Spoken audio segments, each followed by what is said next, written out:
আমার যারে ডাকতেছি যে পাগুনি রে হাত বেঁধে ওকে হাত পা বেঁধে ওকে ফালাতেছে কে বেউস্ত্রী।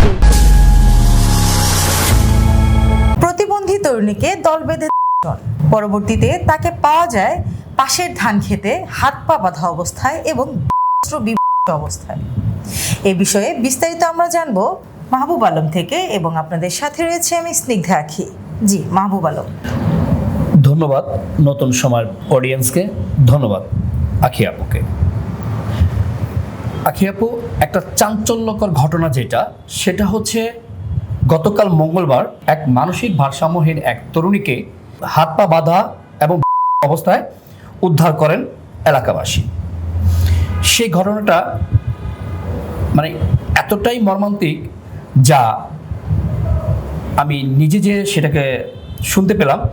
আমরা ভুক্তভোগী যে তরুণী গণগার্জেন হয়েছিলেন, তিনি তার পরিবার থেকে যখন আলোচনা করলাম জানতে পেলাম সে জন্ম থেকেই মানসিক ভারসাম্যহীন।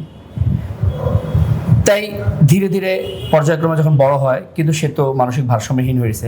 প্রতিদিন এই ভারসাম্যহীন তরুণী কখনো সকালে, কখনো দুপুরে, কখনো বিকেলে একা একা ঘুরে রাস্তায়। আচ্ছা, এই যে মানসিক ভারসাম্যহীন তরুণী, তার বয়স আনুমানিক কেমন হবে? আনুমানিক 17 থেকে 18 বছরের মতো। 18 বছর? হ্যাঁ, 17 থেকে 18 বছরের মতো। কিন্তু এই গত সোমবার সন্ধ্যার দিকে, আনুমানিক সন্ধ্যা 7টার দিকে ও কি করছে, ঘর থেকে বের হয়ে রাস্তায় হাঁটতে বের হয়েছে, কিন্তু পরিবারের সদস্যরা কেউ এটা দেখেনি। এখন তো বর্তমানে কালবৈশাখীর সিজন চলছে জানেনি, কিন্তু সব জায়গায় কম বেশি বৃষ্টি হচ্ছে। তাই ঠিক সোমবার 27শে এপ্রিল সন্ধ্যেবেলায় মেয়েটা যখন ঘর থেকে বের হয়, বাসায় কেউ জানে না, ওই দিনে কিন্তু টুকটাক করে বৃষ্টি হচ্ছিল। তা বাপ মা মনে করেছিল হয়তো তার মেয়েটা ঘরের ভিতরেই আছে, তাই বাপ মা বাইরে থেকে দরজাটা বন্ধ করে দেয়। কিন্তু এখানে যে তার মেয়েকে নিয়ে যে দুষ্কৃতিকারীরা মানে উঠিয়ে নিয়ে গেছে সেটা বাপ মা জানতেন না। রাত ভর মানে দুষ্কৃতিকারীরা হাত পা বেঁধে পাশেই ধান খেতে হাত পা বাঁধা অবস্থা ফেলে দিয়েছে।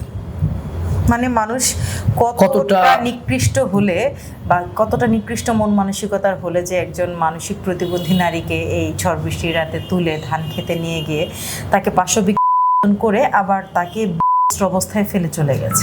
এটাই আপা, মানে সে মানুষের রুচি বা মানুষের মন মানসিকতা কোথায় নেমে গেছে, মানে মনুষ্যত্ব বোধ বলতে একেবারেই নেই।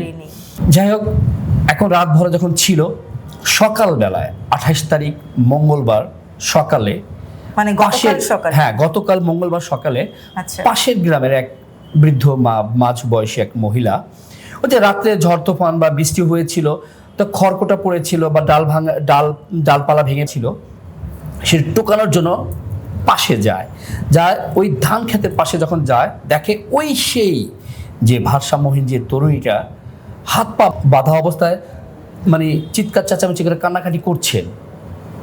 তখন সে পাশে যেয়ে দেখে এই অবস্থা, তার কি দেখে অবস্থায়। তখন তাড়াতাড়ি করে বাসা থেকে তার কাপড় চোপড় এনে, মানে একটা কাপড় তাকে মোড়ায় তার পরিবারকে মানে ডাকাডাকি করলে তার এলাকাবাসী এসে তাকে উদ্ধার করে তাকে বাসা নেয়। কিন্তু সেই তরুণীর চোখে মুখে মানে আতঙ্ক কাজ করছে, এতটাই আতঙ্ক, মানে মূলত পুরুষ মানুষ দেখলেই সে হাওমা করে চিৎকার চেঁচামেচি করে কাঁদাকাটি করছে, যে ভয় পাচ্ছে, তার চোখে মুখে তার ভয়। এই বুঝে আবার কি হলো, মানে মানসিক ভাবে তো সে এমনিতেই মানে সে মানসিক প্রতিবন্ধী বা ভারসাম্যহীন যারা থাকে তারা কিন্তু একটু ভীতু সন্ত্রস্ত হয় এবং তারা একটু সেনসিটিভ টাইপের হয়ে থাকে। তো সেই ক্ষেত্রে এই ধরনের একটা নির্যাতনের শিকারের পর তার মানসিক অবস্থা আরো মানে কি অবস্থা। মানে আমি তো তখন গিয়েছিলাম, পরিবারের সাথে কথা বলেছি, আমিও সামনে যেতেই মেয়েটা এমন ভাবে যে ভয় পাচ্ছে, আপা জানেন না, মানে আমার গা শিরে উঠছে, এলাকার মানুষের গা শিরে উঠেছিল যে কি করা। পরক্ষণে আমি তার পরিবারের সদস্যদের কাছে জিজ্ঞাসা করলাম, আপনারা আইনের কোনো ব্যবস্থা নিয়েছেন কি না। তখন তারা বলে, আমার মেয়ের অবস্থা এতটাই খারাপ, কিছুটা সুস্থ হলে আমরা আইনের ব্যবস্থা নিব। আর এলাকাবাসী থেকে জিজ্ঞেস করা হচ্ছে, এলাকাবাসী একটা কথাই বলছে, দ্রুত সংঘবদ্ধ যে এদেরকে যেভাবে হোক আইনের আওতা আনা হোক। স্বাভাবিক এলাকাবাসী এবং আমরা নিজেরাও চাই যে যারা এই মানসিক প্রতিবন্ধী নারীটির সাথে এরকম আচরণ করেছে, এরকম পাশবিক করে তাকে এই অবস্থায় ধান ক্ষেতের মধ্যে ফেলে গেছে, তাদের অবশ্যই আইনের আওতায় আনা হোক এবং তাদের শাস্তি দেওয়া হোক এবং শাস্তি নিশ্চিত করা হোক। ধন্যবাদ মাহবুব আলম। ধন্যবাদ দর্শক। আসলে এই যে ঘটনাটি, এটি কিন্তু খুব স্বাভাবিক একটি ঘটনা মনে হচ্ছে, কারণ ইদানিং যেভাবে হচ্ছে একের পর এক, আমরা প্রত্যেক দিনই কোনো না কোনো এরকম ঘটনা নিয়ে আসছি।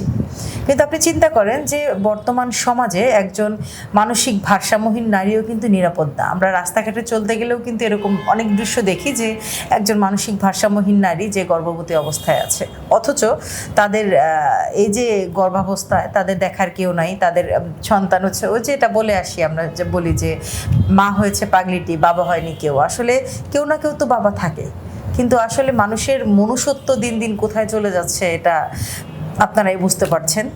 তো আজকে ছিল এতটুকু এই ঘটনা। পরবর্তীতে আইনগত ব্যবস্থা নিলে বা এই যে প্রতিবন্ধী তরুণী, তার এই ঘটনাটিতে কারা জড়িত আছে এটি শনাক্ত হলে বা এই বিষয়ে কি হয় সেটি জেনে অবশ্যই আপনাদেরকে আবার জানাবো। আজকের মতো বিদায় নিচ্ছি। ভালো থাকুন, সুস্থ থাকুন। আল্লাহ হাফেজ। ধন্যবাদ নতুন সময় দর্শকদের।